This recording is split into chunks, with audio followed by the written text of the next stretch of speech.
Hi, it's Joey Remenyi here from seekingbalance.com.au. I'm a vestibular audiologist and neuroplasticity therapist focused on the recovery of vertigo and tinnitus. And today I'm really pleased to be talking to Vicky Stewart, who is a vestibular physiotherapist with a really keen interest in helping clients who go through sudden onset of vertigo and how to quickly and effectively help them reach recovery and get the education they need. So welcome to the call, Vicky. Thank you very much, Joey. Thanks for having me. Yeah, well, it's really exciting to connect with other people who are as geeked up in the vestibular field as I am, because I know I've spent a lot of time, understanding the fine details and mechanisms of the inner ear. And, there's not so many people out there who you can share that conversation with. So I'm curious on a personal level, what brought you to love the vestibular system to the point that you would want to do a PhD in it, which is a really big life commitment? So talk us through what got you to that place of being in our vestibular field. It is a big life commitment. It was the past 6 years. And before I started my PhD, I was working as a physiotherapist in the acute hospital setting. So seeing people after they'd presented to the emergency department. And I noticed that people were presenting with dizziness, and I didn't feel like they were getting the best assessment and management plan before they were either admitted for a lengthy stay or discharged without the appropriate plan in place. So after I did a little bit of training, I then embarked on the journey of how to improve that process. And would you be so kind as to share with everybody what's your vision of the best outcome? Have you had vertigo yourself? No, I have Okay. not had vertigo, so I can't personally feel that, but I have seen hundreds and hundreds of people. Have you had calorics done or any artificial vertigo? Haven't had calorics done. Maybe one day. It's so when it first happens, for those of you listening who haven't experienced sudden onset of vertigo, I mean, it's literally like you think you're dying, stroke, heart attack, like your eyes are whizzing everywhere, or you can't see at all, or your horizon's bopping. Often there's a massive nausea or vomit reflex. Sometimes, well, in the vast majority of people, there's anxiety because you're suddenly getting your eyes and your ears and your brain are not in sync. They're getting conflicting messages. So it feels like you've been thrown into the washing machine on a spin cycle, but logically that shouldn't be happening. So you're very aware that something is absolutely not right in your body and in your brain and in your eyes and in your ears. And the natural emotional response, I've only met one person who didn't get anxiety, and that person was a comedian.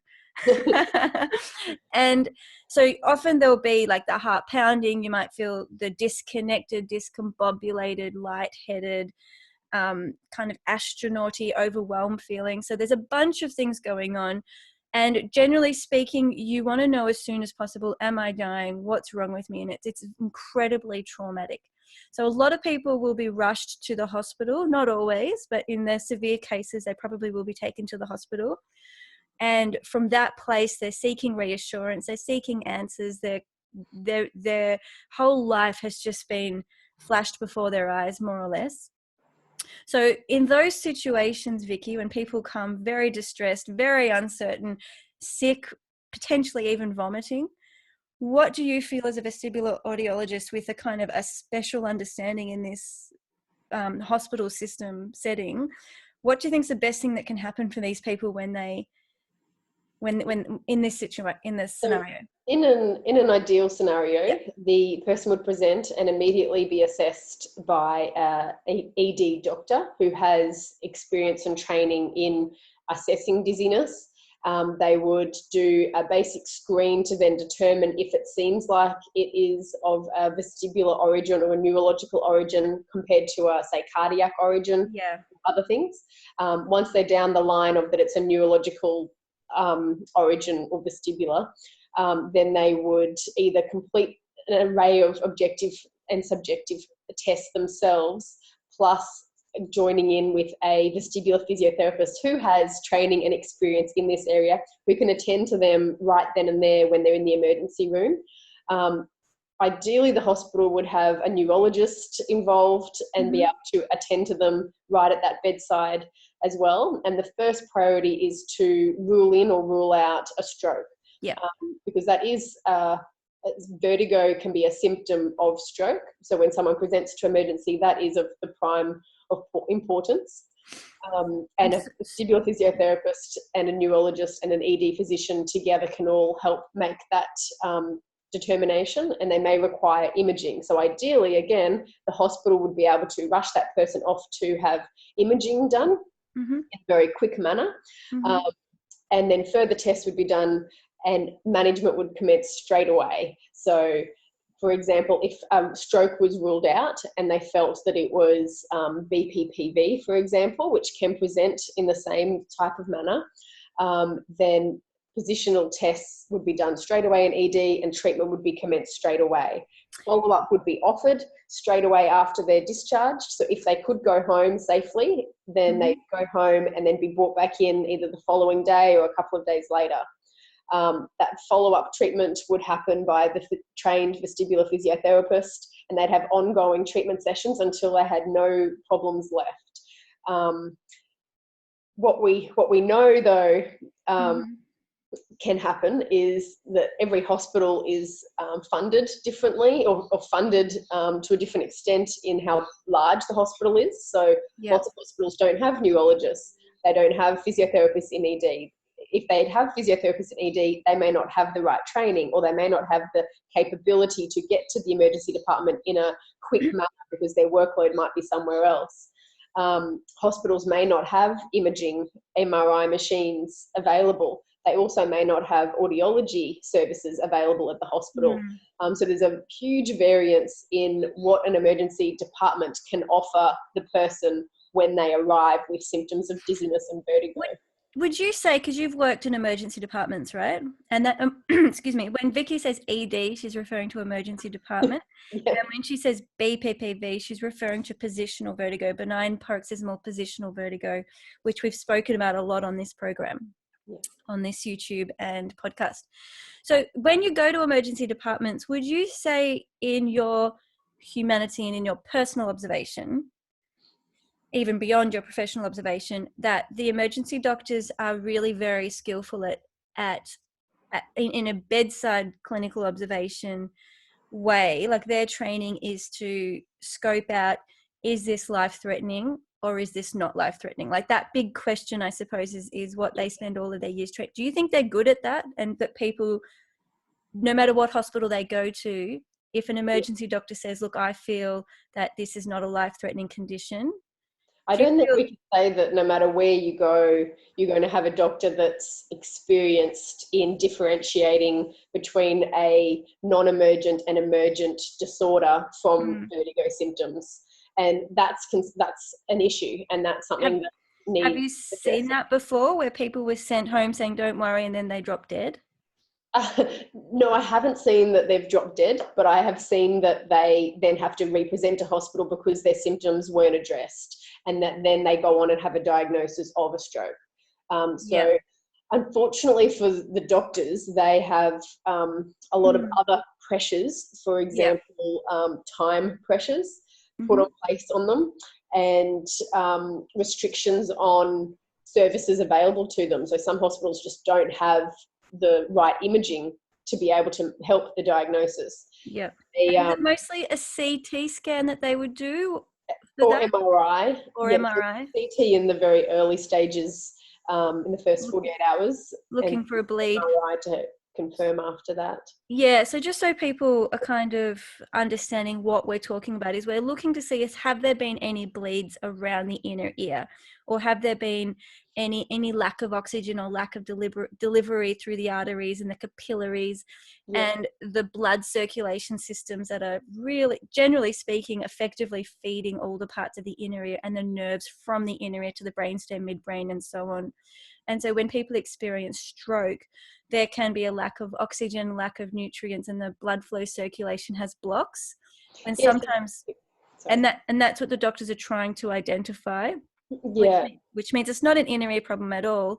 It's more of a neurological circulation, which is where we call it a stroke instead.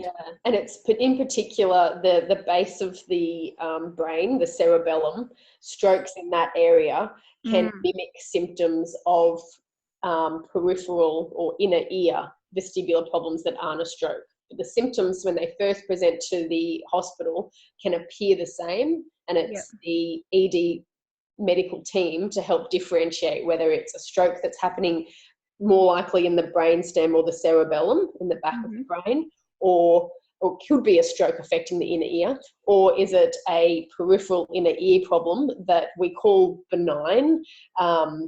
It doesn't mean that it doesn't affect people in an extreme way and an ongoing way and potentially worse than a stroke, but in an ED setting, in an emergency setting, there's certain therapies that can be offered to someone who's having a stroke that can flip or improve the outcomes if it's addressed appropriately quickly. And that's essentially the emergency physician's main priority, not to miss a stroke.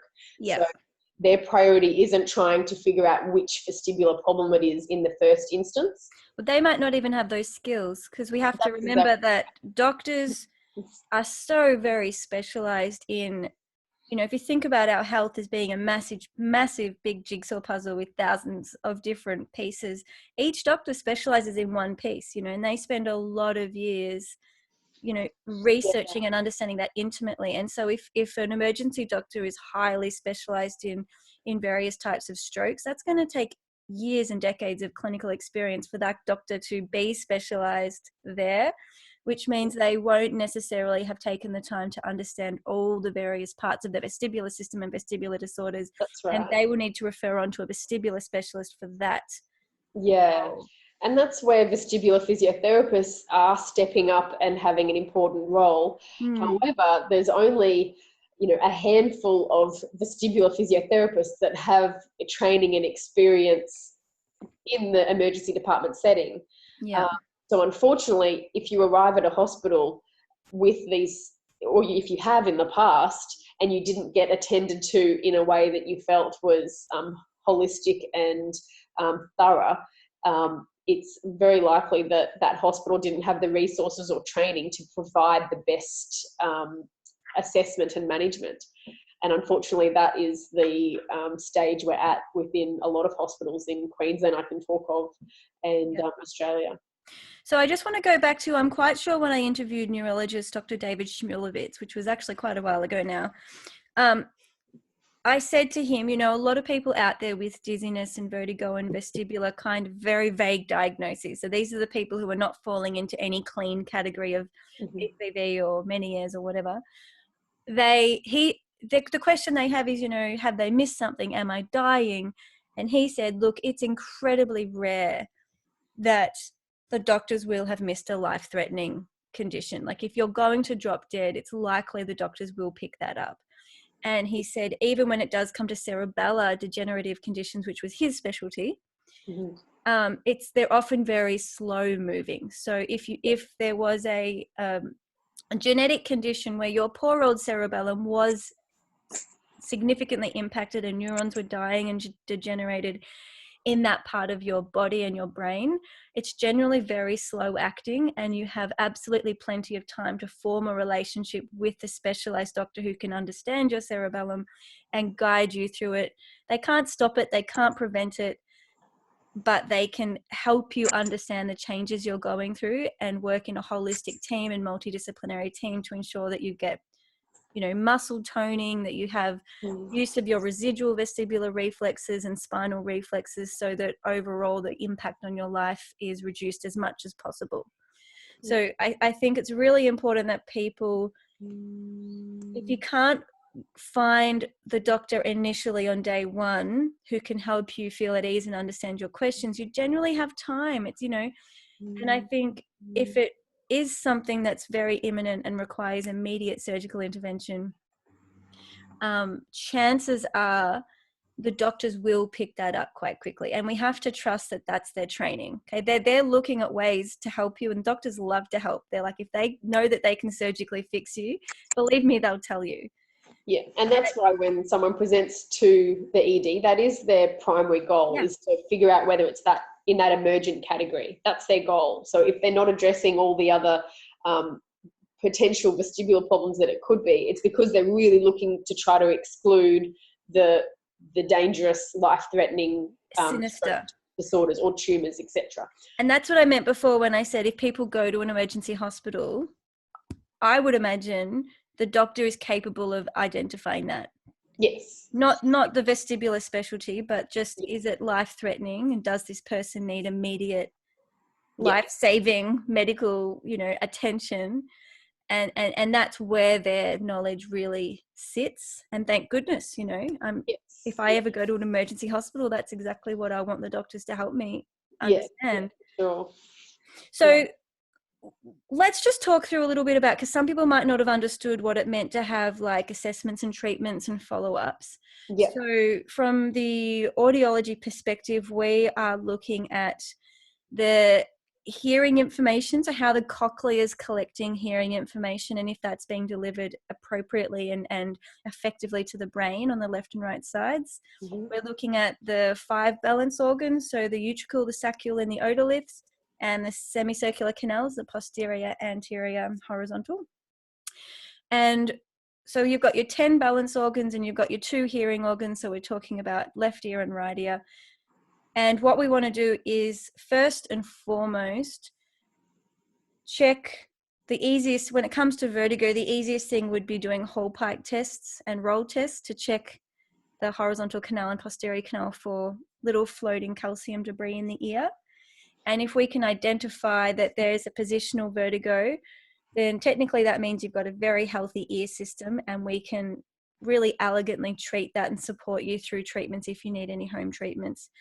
And so it doesn't mean that you actually have an ear problem or an ear issue or an ear injury. It's a healthy ear, but the calcium particles are displaced in the wrong spot.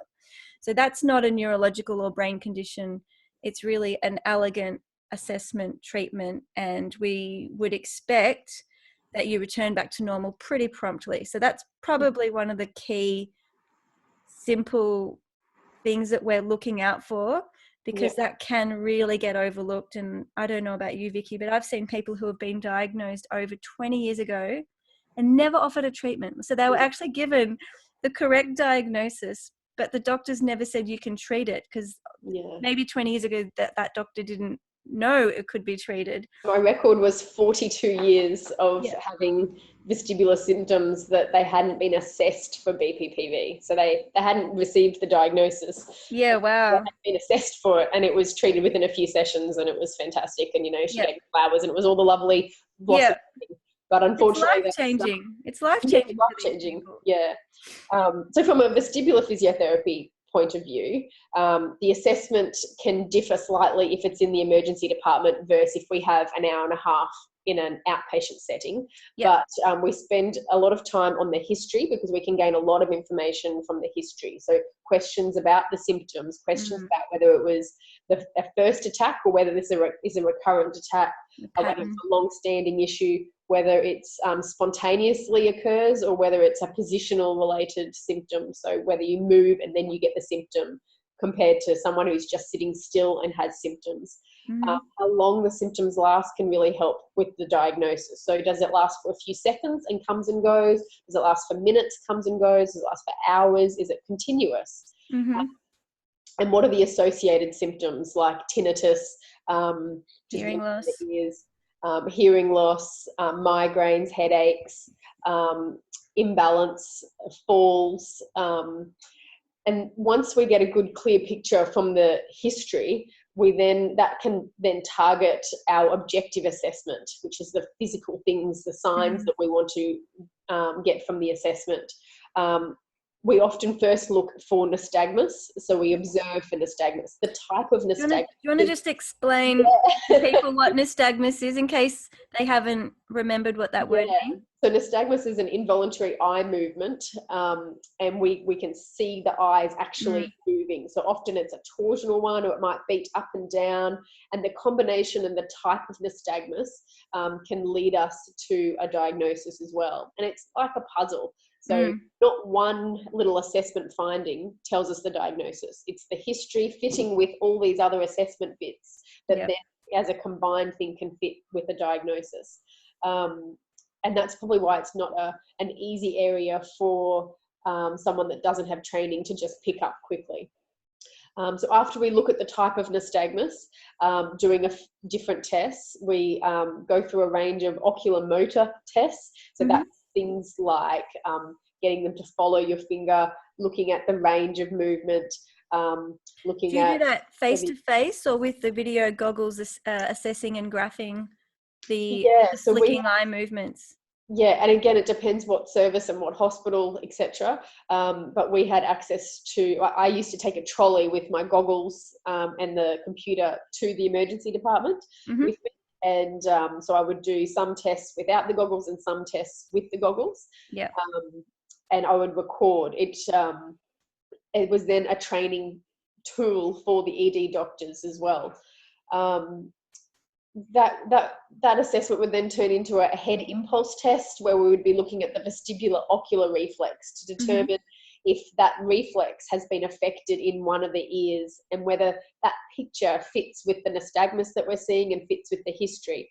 That presentation can help determine whether it's a stroke or whether it's a vestibular neuritis, for example, in the acute hospital setting. We still do those tests in the outpatient setting. So if you've had it for a few months and then you're seeing me as an initial assessment, but our thought process might be a little bit different because people present differently in these findings, whether they're acute in the first days, etc., versus someone who's had it for a few months. Yeah. We then go on and do more vestibular ocular testing, vestibular ocular reflex testing, and we would also do positional testing, which is testing, as you mentioned before, for BPPV. And we look for reflexes, we test reflexes, and we test their gait, so their walking ability and their balance. Yeah. So And they're all functional. Functional balance. So things like walking forwards, walking backwards, walking along the line, walking with eyes closed, walking one foot in front of the other, walking and stepping over a target, walking and turning around quickly, walking, turning your head from side to side or up and down. That's a tricky one. Yeah. So they're all the functional walking tests that we would look at, and we'd look at static balance as well. So standing with feet together, eyes closed, standing on foam with eyes open or eyes closed, feet apart, feet together. So the list of assessment goes on, but it is very thorough, and it can be targeted to the history. So, for example, if the history very much fits with BPPV, so they have sudden onset of positional vertigo, Brief. that's brief in duration, and they have a normal oculomotor assessment there, and they don't have spontaneous nystagmus, but on positional testing it reproduces their symptoms and it's positive for a particular canal of BPPV, we go on and treat that straight away. We may not need to do other tests at that point. If that then resolves the symptoms, that's great. Well done. We move on. If it resolves some symptoms, but then there's other symptoms left over, we then go on and do further assessment. I think that's a really good point to make, and I speak about it a little bit, probably not enough.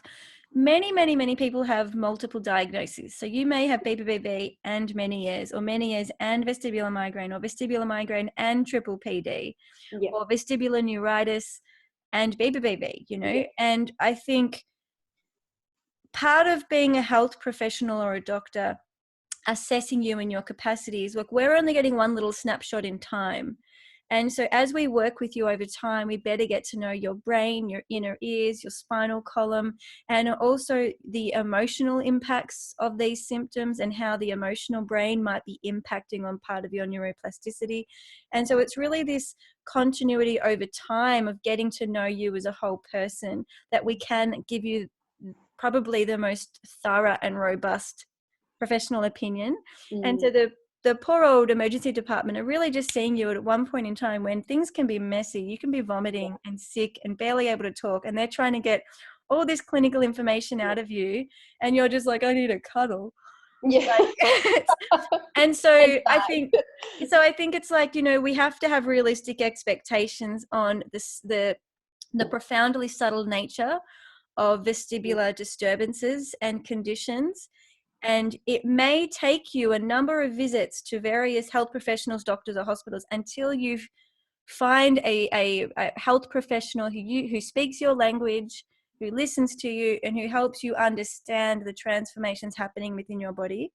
And when it comes to those bedside functional tests that we do with clients, whether it be sitting, standing, squatting, lying, walking, eyes open, eyes closed, you know, every day we see you, that your results can be different based on how you're feeling and how much sleep you've had, and whether you've just had a fight with your partner, or you know, a little car accident or something. And you know, I often say to people, you know, if I asked you to walk along a really steady wooden plank that was on the floor, so not elevated at all, and you were just walking in a straight line along a big steady plank, you would just do it, right? It's just, you just walk straight. It's like being in a corridor. It's easy.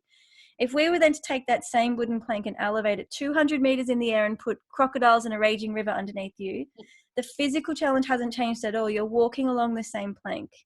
But suddenly we have an emotional component, and that emotional brain sits very closely nestled into the brainstem and midbrain of your vestibular relay system, and they actually interact. And so we can become unstable and unsteady, and our vestibular reflexes are all confused and inefficient. And it's not a physical problem that's happened, it's an emotional introduction of threat and danger. So it's the whole physical, mental, emotional, spiritual aspect that we're working with as a human. And so I think there's only so much we can do if you've got a 15-minute assessment or a 40-minute assessment or an hour and a half, etc. So I think one of the take-home messages that Vicky and I wanted to share with everybody listening today is just be careful where you're putting your expectations and who you're sort of externally relying on to, inverted commas, fix you. Yeah. Because realistically, neuroplasticity and healing is something that happens within you, in your own time, in your own body, that only you can do yourself. And all of the health professionals are there to help you, reassure you you're not dying, to make sure you've got the best medical support available if necessary, and to really guide you to be motivated to have your own daily practice so that you can elegantly reset your vestibular ocular reflexes, your vestibular spinal reflexes, and soothe any emotional anxiety that's arising in between attacks. Two things that this brings up when you're talking about all of that is one, education, and second is the team that's required to help with this. It's a team multidisciplinary treatment approach. So back to the education first. You know, when someone's in an acute setting like the emergency department, ideally someone like myself would offer the education of, this is what is expected to happen, this is what will follow up will happen, and then at that point we'll do further tests, and these are the possibilities of what might happen. That's very hard to do when someone's in an emotional state and is feeling awful, to take on too much information at that point. So we have to, as practitioners, really limit the amount of education that we can offer at that point. We want to give education and advice, and a small amount is good. But if we told you everything that could possibly happen at that point after, it would be too overwhelming, and there's too many variables and too many possibilities of what could happen. But what does need to happen is follow up to get further education and further assessment. So I find myself in my current job, which is seeing patients from an ear, nose, throat specialty wait list. So people that have been waiting on to see an ear, nose, throat specialist, and I take them off that wait list to see them in a quicker manner rather than just waiting for further months. And if they need ENT after I see them, they go back onto the wait list. But I find when I see these people who have been waiting already for a few months since the onset of their symptoms, a lot of what I'm offering is advice and education. And then the reason that's important is for you as the person with the symptoms to understand why you've had these symptoms and what you need to do to help yourself improve those symptoms. So sometimes our natural instinct is to wrap ourselves up in cotton wool and sit on the couch and wait for the symptoms to go away. Whereas in reality, what we need to do is get back out there, get outside, get walking, get moving, bring on the symptoms to then our body to get used to them again so that then they can go away. So it's that education is absolutely essential to take on that advice and for someone to really embrace it, rather than just being told that's what you need to do, off you go.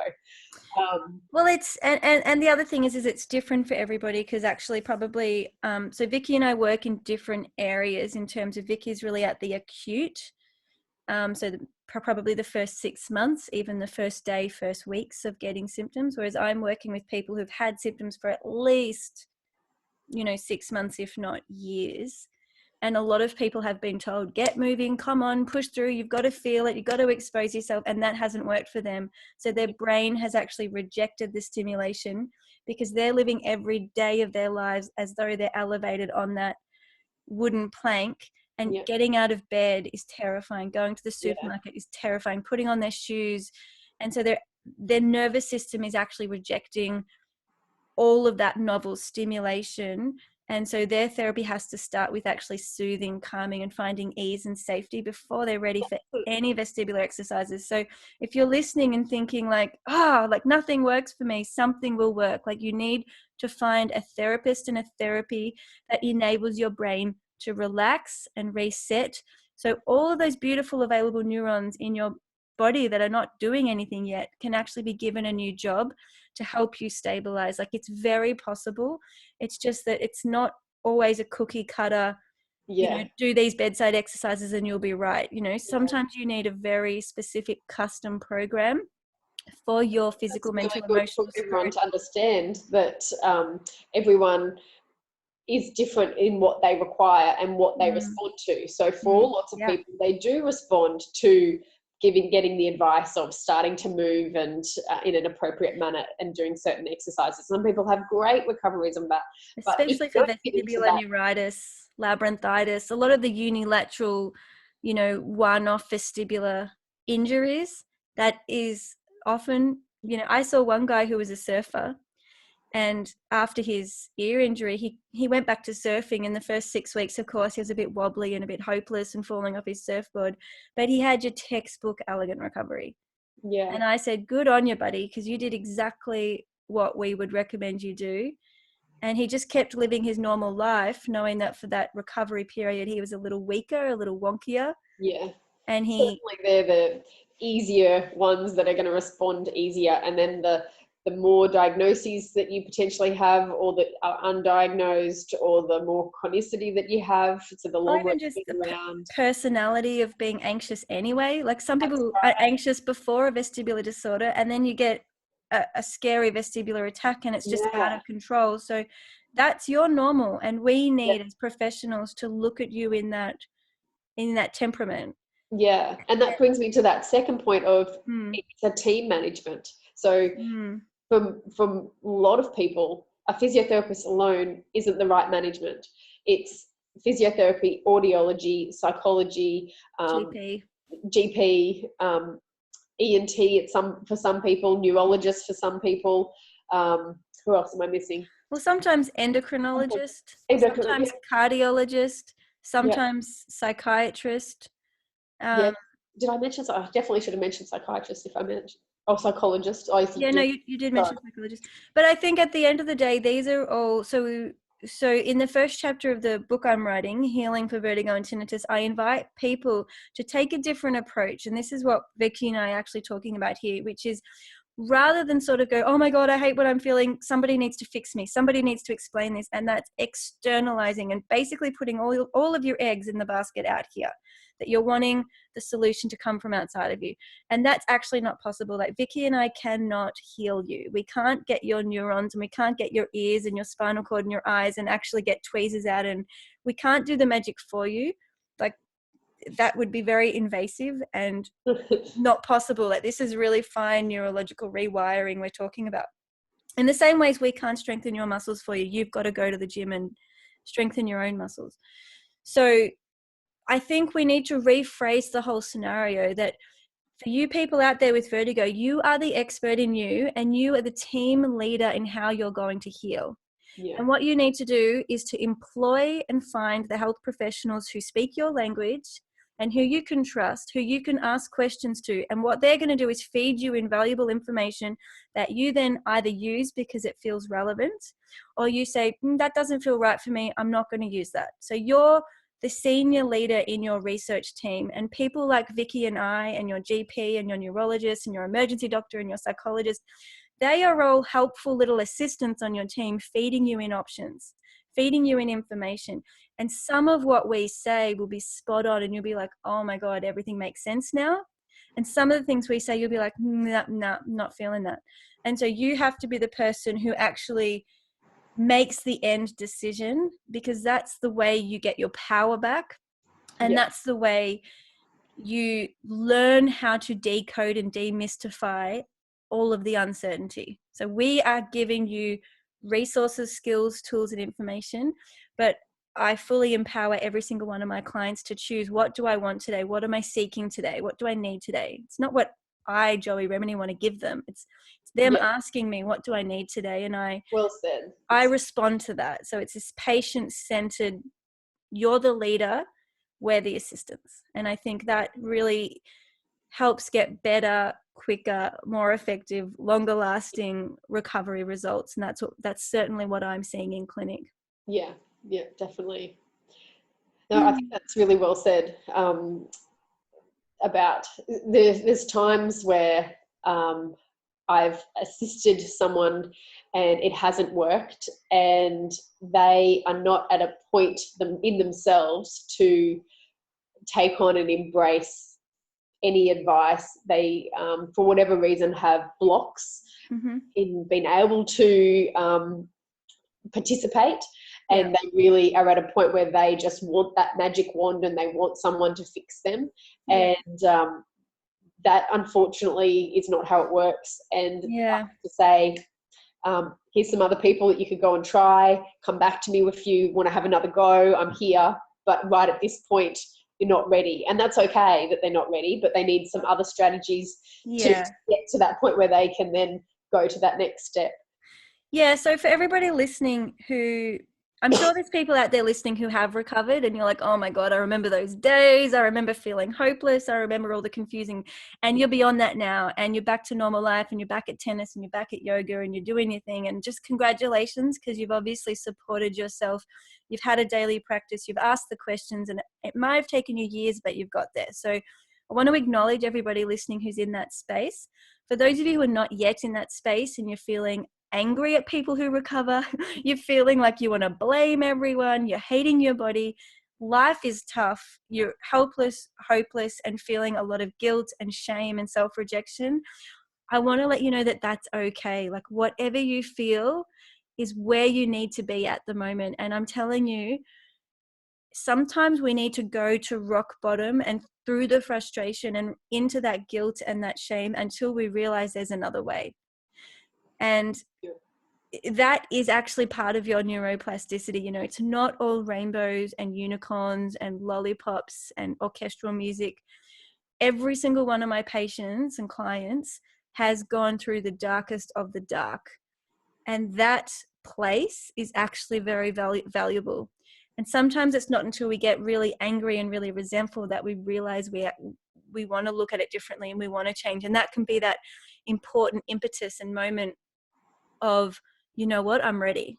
I've had enough of being in that place. So take as long as you need. You actually can't force yourself to change. You can't willpower yourself to change. Readiness comes when it comes. And I don't know about you, Vicky, but I've certainly gone through phases of self-rejection and self-hatred and very dark, difficult, guilting, shaming places. And you know, I think I'm a better person for it. So allow yourself to be where you are. Just because you feel that today doesn't mean you can't recover, and your recovery might start this afternoon. So like, be really open to the extraordinary changes of our emotional body and of our belief system, which is what I would consider the emotional and spiritual aspects of our recovery. Those things are energies that are light. They're invisible. You can't poke them or touch them. You can't poke an emotion and you can't poke a belief. And they can move through us very quickly, and they can, you know, when you get that breath of fresh air and that relief feeling, and it's because the emotions have actually shifted through our being. And so these transitions are available to us when we're ready for them. And so, yeah, I just feel like I want to validate what Vicky said, which is, if you're not ready, that's okay. But we want you to know that when you are ready, there are people out there willing to help you start a daily program. I usually recommend about 15 minutes a day. How about you? It depends on the person and the diagnosis. Often I give, if it's physical exercises they need to do, then it'll be little bits all throughout the day rather than it being 15 minutes that they have to put aside for it. And that is so that they can tolerate their symptoms and so that they don't push themselves to a point where they then feel awful by the end of the exercise. So it might be doing one exercise for 30 seconds 5 times a day. Mm-hmm. So that's just one example, but obviously everyone's treatment program should be individualized for them. But as far as recovery goes, I would say being able to dedicate 15 minutes to your own personal space and quietness. And a lot of the home practice resources and tools I give clients come back to body scanning and kind of mindfulness and meditation based practices, sometimes written exercises. Yeah. And where applicable, definitely standing, walking, squatting, or strengthening and toning exercises. But sometimes I think it's just putting that time aside, and it doesn't sound like a lot, 15 minutes, but believe me, that level of commitment is quite a big commitment. Yeah. And when you're ready to make that and put that 15 minutes aside with kindness and compassion and self-acceptance and self-love, that can be a real driver towards your healing, just to change the way your brain is responding to daily stimuli, as Vicky was saying, throughout the rest of your day. Yeah. No, I completely agree with that. I definitely don't think it needs to be any longer than that, or, I think that's a good amount of time that you spend on yourself. Yeah. And I've heard other people who have come to me after trying various dynamic neuroplasticity workshops or programs, and I think they were told to do an hour a day. And I think, everyone is different, but an hour is quite a lot, and you can neurally fatigue yourself. You can burn out and overdo it, and the body will actually shut down when it's had enough. When it goes into overwhelm and high expectations and push through, the brain will actually shut down, and your neuroplasticity will be exhausted. When I give someone exercises, I consider myself as like a coach, and I'm trying to teach them how to know when to back off from exercises, when to progress themselves, how to progress themselves. They are the person responsible for what they feel at the day that they're doing the exercises, so they know how much they can manage and how it's going to fit into their day. I think that's really important. So if you have previously been frustrated at having a set program that's just far too advanced for you, and you feel sick for the whole rest of the day because you've done these exercises, that's not the right exercises for you. Seek someone else out that is going to fit better with what you feel you can manage. Or use the Rocksteady program, because that teaches you how to pace it and how to self-select from very simple quietening, kind of soothing anxiety or panic attack focus, all the way up to leg strengthening and toning and more advanced vestibular exercises that are still even difficult for me to do, and I've got a great system. But if you want to explore advancing from in a very gentle and compassionate way, as Vicky's saying, and self-pacing, saying, today I think I need this, and this afternoon I might do a bit of that, and you're able to be really empowered with all of those resources, that's what the Rocksteady program is designed for. Perfect. It's a really lovely way to complement and extend on from your bedside physiotherapy when you no longer have access to your physiotherapist, or you've outgrown some of those initial exercises. You can keep progressing if you choose. So I want to say thank you for your research, and it's really valuable to have more and more people studying and being focused in the vestibular field. And we forgot to mention that you have a sleeping baby who may or may not wake up soon, but it sounds like we've been lucky. Still sleeping so far, so we got through it. Thinking there might be a moment where I'd have to bring him down and show him off to you all, but which would have been a treat. But a sleeping baby, we don't want to interrupt a sleeping baby, because he'll have some very valuable neural processes right now as he sleeps. Right. But thank you so much for your time. I think you're based in the Gold Coast? Gold Coast, Australia.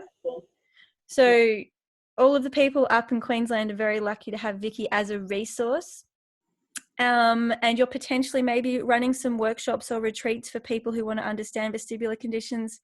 That's Do you know right. when that might be? Because I will advertise that in my newsletter for people who are on my list. Yeah, hopefully it's probably more likely the start of next year to start. We may get one February, at the end of this year, so we'll keep you informed on that. But Yep. it's trying to bridge the people that maybe have gone through the acute path and haven't received a resolution in their symptoms, or they might have already been down that previously and they're still having issues, and they want to speak and see with a team of specialists in working out Where to now? What next? What do I do now? What's the options to help them recover from here? Great. Well, I'll keep everybody informed, and wonderful to talk with you. Thank you again, Joey. Keep up the beautiful work, and I'm sure we'll remain in contact. We can have you on again at some point in time. Yes, we will. Thanks, Joey. Bye. All right. Thank you. Visit seekingbalance.com.au if you are looking for immediate resources that you can tap into right away from your computer. So I'm Joey Remenyi, and it's a bye for now.